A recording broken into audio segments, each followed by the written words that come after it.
Hey guys, this is 007 Nightfire, and I'm doing a commentary for Sand Guardians episode 34. And for this commentary, I'm gonna be talking about season 3 in general and how it's different from the previous two seasons, like the changes I've made. And in this opening scene, uh, it was originally not supposed to. I was originally supposed to just start straight from Dax waking up and seeing himself, Jason, Nash, and Seal in the prison. And I decided just to add this scene because I wanted the audience to actually see the fight between the ONC soldier, the protagonist, and the ONC soldiers. I didn't want to just make their debut just in the prison defeated. I wanted to actually show the fight to like indicate that the protagonist did fight. You know, they didn't just get captured right off the bat. And also, a big change I've made for season three is that I published it in 16 by 9 aspect ratio, and I still film it in I have a standard TV, and I still film it in 4 by 3. But when I put it on in my editing program, which right now I'm using Final Cut Pro because I recently got a Mac, and because of that I had to, Sony Vegas isn't on, can't be on a Mac. It's only compatible with Windows, so I had to switch from that to Final Cut Pro X. And what I did was I basically just cropped the 4 by 3 video to 16 by 9, and I was able to render it out in 16 by 9 with 720p, 1280 by 720p quality. Even though it's not really HD, I still would think 16 by 9 works a lot better for me because that way I can utilize the rule of thirds a lot better, which I just learned in school, and that's also helped me with my cinematography. Because previously I'd usually just my cinematography would always be random, and I always thought cinematography was just how you move the camera, but it's a lot more than that. Like how you position it, um, what's on, like where the position of the characters or the objects on the screen.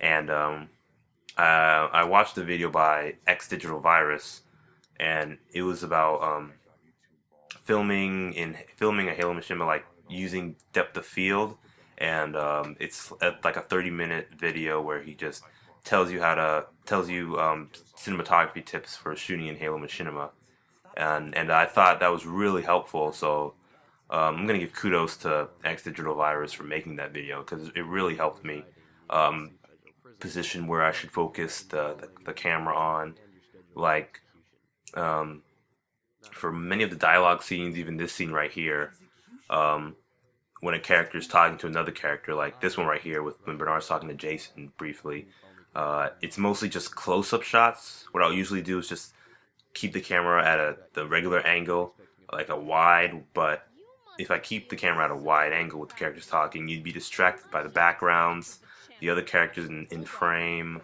You know, just even though the audience doesn't know they're being distracted, they like their mind automatically tells them that kind of um, it pulls them away from what they're supposed to be focusing on. So by making a close up when character during dialogue scenes, like shoulder to shoulder close up, it makes the audience focus on what the characters are saying, what's actually going on. And I also got some more voice actors for this season. I've always been pestered to get voice actors for Sand Guardians, and I finally listened to my audience and listened to my own instincts. Like this season's got to be a bit bigger, a bit more important, and I decided to incorporate more voice actors, mainly to have the series pop out more and make it a bit more professional. And the voice of Chancellor Winters is J.P. Damon, and the voice of Bernard is Jack H.F. And there will be more voice actors coming soon. Their characters will be appearing in future episodes. For the whole prison scene, I added a cool tone. Like that's not the original game's that's not the original game's color. It's more it's more brighter than that. Like I've added a kind of a cool blue overtone to make it seem like it's dark and it's not a place you really want to be. Like since the prison. And I also built the entire Forge set as well. And one of the main changes from seasons 1 and 2 and season 3 is the pre-production, like the script, me writing the scripts. And a friend of mine, Josh KG, suggested I produce the episodes beforehand before I released them, and I kind of took that advice and decided, I really should some way produce these episodes, where I can release them in a consistent manner. And what I decided to do was, before I release an episode, I would make sure the next episode's script would be fully written and finished. So for example, for episode 33, before I release episode 33, I have to write that script, and I would also have to write episode 34 script.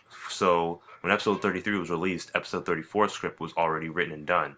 And before I released this episode, episode 34, I had to write episode 35 script, and so on and so forth. For episode before I release episode 35, I'm going to start and finish episode 36 script. And that way I can just keep ahead of myself, make sure the dialogue is connected with the previous episode and also connected with the future episode. And it also helps me make make make a better narrative for the whole season.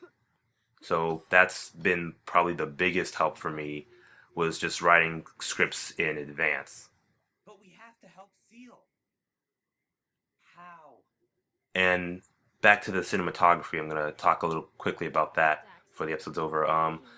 While I still shoot in a 4:3 TV, I mainly just crop it when I put it on Final Cut Pro X.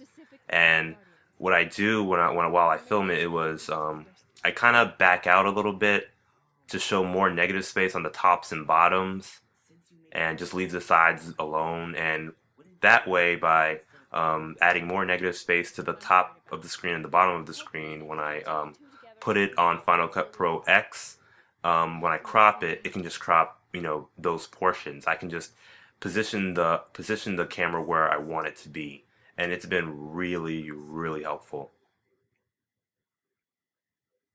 And a quick note, I kind of use less music now because it's really been harder for me to find music that fits a certain scene, but I'll use more music in the future maybe.